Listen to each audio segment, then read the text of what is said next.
something I think about sometimes, because I have some friends especially who are Sanskrit, Bengali, English editors. So they get really into words, and I'm a writer myself as well.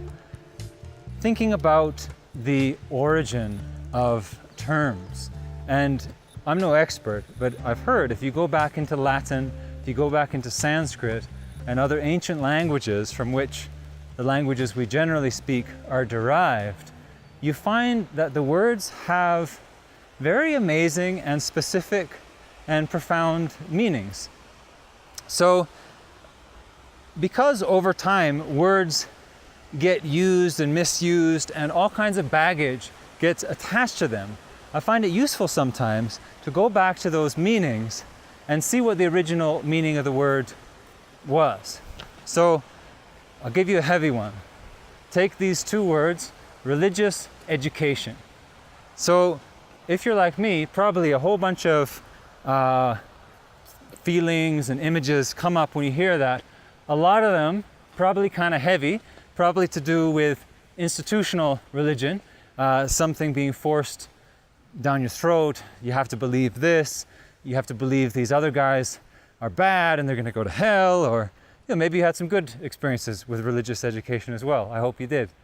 But if you go back to the meaning of the word, there's some controversy over the meaning of the word religion, but some say it means to bind, to link with. Certainly it means some reverence or some appreciation of a higher power, or of that which is greater than ourselves. So some people say, well, I'm not religious, I'm spiritual. But if you look into the actual meaning of the word religion, you can be religious without, having to subscribe to a particular church and everything like that, things that you object to. So why not, rather than reject the word, why not reclaim it? So similarly with education, the word education by itself, you might think of education system and indoctrination into society rather than religion and capitalistic ideals and all this kind of stuff.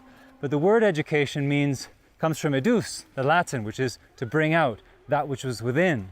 So a real education is to bring out that which is inside a person rather than to forcibly write upon them. So a religious education would be to bring out that which is within a person, that is their spiritual nature and their relationship with higher power, with divinity. Interestingly, the word yoga in Sanskrit has basically the same meaning as religion, but I'll bet you think of it quite differently. So, just talking about this, let's reclaim words, let's go back into the roots of them, let's redefine them, dust them off, take off the baggage, and give them meaning for us again, rather than always be seeking out new words, because they're really good words, really deep meanings. That's all for today. If you like this, please like it and subscribe and share, and go to the link on Patreon and whatever it is you want to do. Talk to you next time.